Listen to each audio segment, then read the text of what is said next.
Good morning, YouTubers. Welcome to Making Mistakes with Greg and Brad. Today, I have Brad with me. Say hello, Brad. Hello, Brad. So we're going to do a video, well, I am with Brad here, and we're going to be doing, hey, put your hands in the film so that people can see you, that you're real. Here I am. So we're going to be using this welder here and making a determination if there is such a thing as too cheap of a welder. So basically we are going to do test welds with this guy, and we are going to do test welds with two other welders, all on 120 volts flux core wire, and compare the results to see if there is such a thing as too cheap. So with that said, let's get into it. All right, so for today's video, we're going to be tackling the thought process that there's such a thing as too cheap of a welder, basically something that isn't going to work no matter who's welding with it. So that's why I brought my buddy Brad into the shop, so he can work as kind of like the stunt double to me, and we both can test the theory that there's a welder out there that's too cheap to where it doesn't matter who's using it, you can't put down good welds. Now, Brad, can you weld? I would probably say no. Okay. Yeah. All right, well then you're a great test subject. So we're going to be running the Chicago Electric, the black box, the one you don't want to buy that welds on AC output that has a lot of spatter. We're going to start out with that one. Then we're going to move to the Firepower FP200 and see if that doesn't improve the weld quality both of us can put down. And then we're going to, as the finale, do a ESAB Rebel 235 and see if that's any better.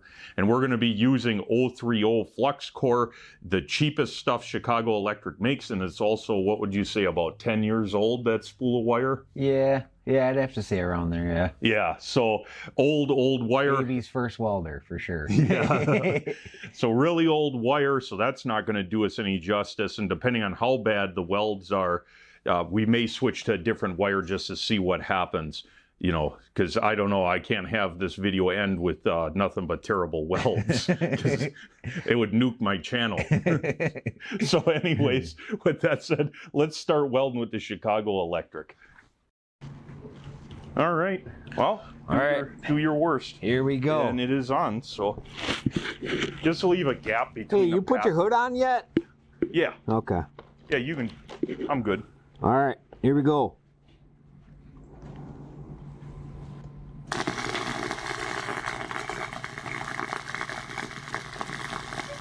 Ooh, right in the hood.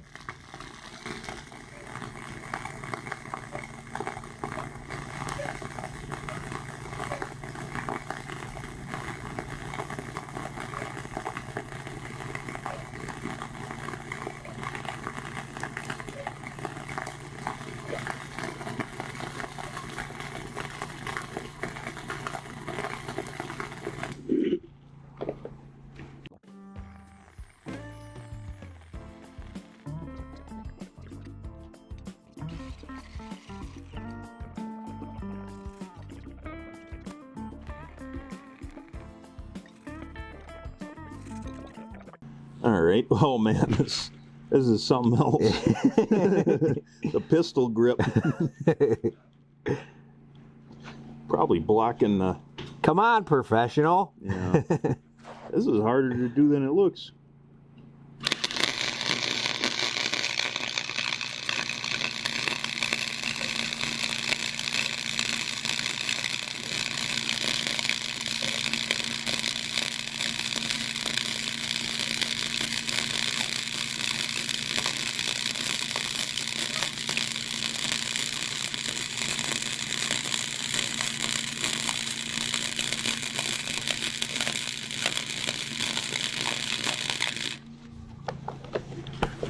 That's one cold beat a cook.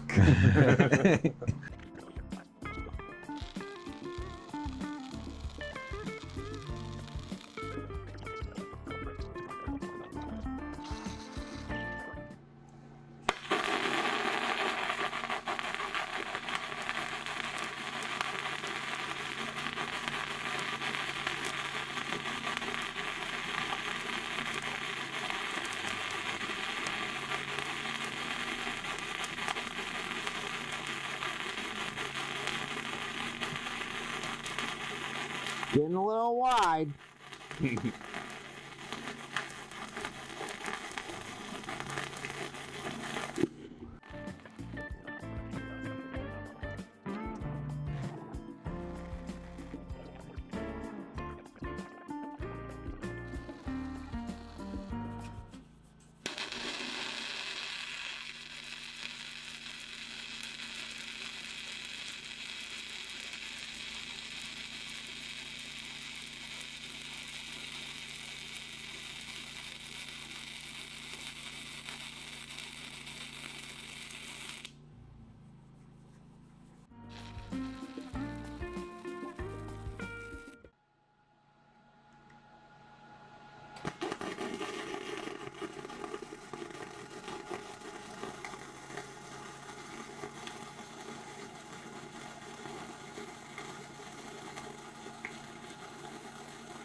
All right, well, after that weldathon of switching equipment and putting a wire spool in all of them and having a bitch of a time putting it in that ESOB where I had to use Spacers. grinder discs to make it fit. We'll just say spacers. Yeah, exactly. We were able to do a bunch of test welds, and I don't know, the differences are less than I would have thought. So why don't we look at them up on the screen now? So here are our test welds, and they got a little bit better as we went on, luckily. Now when we look at the Harbor Freight welds, we can see there's a lot of spatter there. Now there's far more than what you see here. It actually cleaned up with a wire wheel on a grinder. I'll be honest, I'm kind of surprised that it did. If you saw the amount of spatter that was there, you wouldn't have thought it would ever clean off. I mean, it left it all over the welding table and the coupons, but not too bad. The welds are cold, but you have no adjustment on the machine because it's a very basic, simple setup, so not much you can do about it. And keep in mind that the Harbor Freight welder, it might weld okay on certain thicknesses, but when you get on really thin or really thick, you just don't have any adjustment, so you can't fine-tune anything. If you're trying to weld out of position for like vertical up or overhead, you can't make adjustments for that. So the everyday practicality of that welder, or any welder, and there's many out there that are set up like that, to make good welds on any position, any thickness material, you just aren't going to have it. However, with that said, surprisingly enough, on AC, it does make a weld. It doesn't look that much worse than any of the other welders, so I guess from a functioning standpoint, it works, but for what it costs, just buy the titanium 125. Now the Firepower FP200 welds a lot less spatter. It welded overall a lot better than the Harbor Freight, and you guys got to remember, since you can adjust wire feed and voltage separately, you can have basically far more control. You can weld out of position and overhead, and you can weld varying thicknesses by being able to dial it in exactly to what you want. Here we just ran some basic settings. We didn't change anything, just ran a few passes, and the results are far better just on face value. Now the Rebel 235, the results aren't really any better than the Firepower, which I wouldn't really expect it to be better. Now there were some feeding issues you may have heard when Brad welded his, where it kind of pulsated, and that has a lot to do with the fact that that machine was never designed to be run with those little mini spools, and unfortunately it kind of bound up here and there. But again, you know, not a lot of spatter. It welds fine. I did notice that the 235 seemed to weld a little bit hotter than the Firepower, given the same 17.5, 250 inch a minute wire feed. So it does weld a little bit different, and it really pays to get to know your machine. Well, let's look at the side shot of these to give a better idea. So the side shot, you can really see all that spatter on the left, which is the Harbor Freight. And I'm telling you guys, it took a ton of cleaning with a wire wheel just to get it that clean. And the table, you can see some of it on there. I mean, it's just bad. Really comes off and is difficult to remove, but it could come out even cleaner with a little bit more time spent. But man, if you can save yourself the effort of the cleanup by just using a better welder, do it.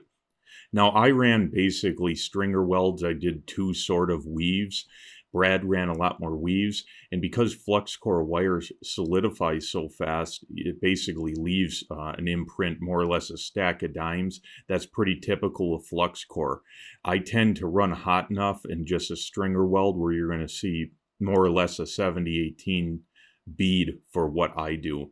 But again, the results, not a huge difference between them with a guy that has less skill and a guy who has more. Very similar. Again, it comes down to the differences on being able to dial into anything you're welding more so than it does a single comparison weld on a flat plate. All right, let's go to conclusion. All right, well, I think that pretty much covers it. The question, do you need an expensive welder to make welds? No. Does it make everything look a lot better? Arguably, yes. And it makes a hell of a lot easier of a cleanup and far more adjustability. So what's your take on it, Brad? I need a little more practice. On that note, But on that note, until next time.